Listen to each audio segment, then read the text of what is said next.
గౌరవనీయులు ముఖ్యమంత్రి వర్యులు శ్రీ రేవంత్ రెడ్డి గారు, గౌరవనీయులు ఉప ముఖ్యమంత్రి వర్యులు శ్రీ బట్టి విక్రమార్క గారు, గౌరవ మంత్రివర్యులు, ప్రభుత్వ సలహాదారులు, ప్రజాప్రతినిధులు, వివిధ దేవాలయాల నుండి వచ్చిన విప్రవరేణ్యులు, ఆహుతులు, తోటి అధికారులు, మీడియా మిత్రులు అందరికీ నా నమస్కారం. భాషా సాంస్కృతిక శాఖ, దేవాదాయ ధర్మాదాయ శాఖలచే నేడు నిర్వహిస్తున్న శ్రీ విశ్వావసు నామ ఉగాది వేడుకలకు మీ అందరికీ స్వాగతం, సుస్వాగతం. ప్రతి సంవత్సరం చైత్రశుద్ధ పాడ్యమి రోజు మనందరం ఉగాది పండుగ జరుపుకుంటాం. ఈ పండుగ తెలుగువారికి అత్యంత ఇష్టమైన పండుగ. భారతీయ కాలమానంలో ప్రభవాది 60 సంవత్సరాల్లో 39వ సంవత్సరం విశ్వావసుగా పిలువబడే నూతన సంవత్సరాది ప్రారంభమే ఈ ఉగాది.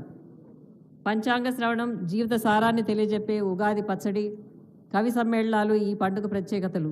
ఇది తెలుగువారికే స్వంతమైన ఒక గొప్ప సాంప్రదాయ రీతి.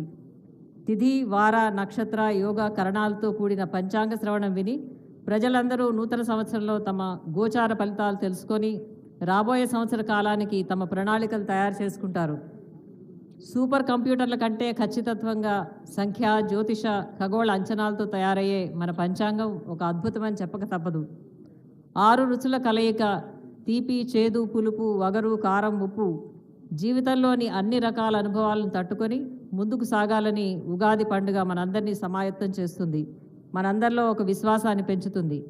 సంతోషకర విషయం ఏమిటంటే మన పంచాంగ కర్తల ప్రకారం ఈ సంవత్సరాధిపతి గజారూఢుడు అవడం వలన సుభిక్షంగా ఉండడం, ప్రజలందరూ సంతోషంగా ఉండటం జరుగుతుంది. వర్షాకాలంలో మంచి వర్షాలు కురిసి ప్రజలు, సకల జంతుజాలం సంతోషకరంగా ఉంటారని తెలుస్తుంది. ఈ కార్యక్రమానికి విచ్చేసిన అందరికీ మరొకసారి శ్రీ విశ్వావసు నామ సంవత్సరాది శుభాకాంక్షలతో జై హింద్.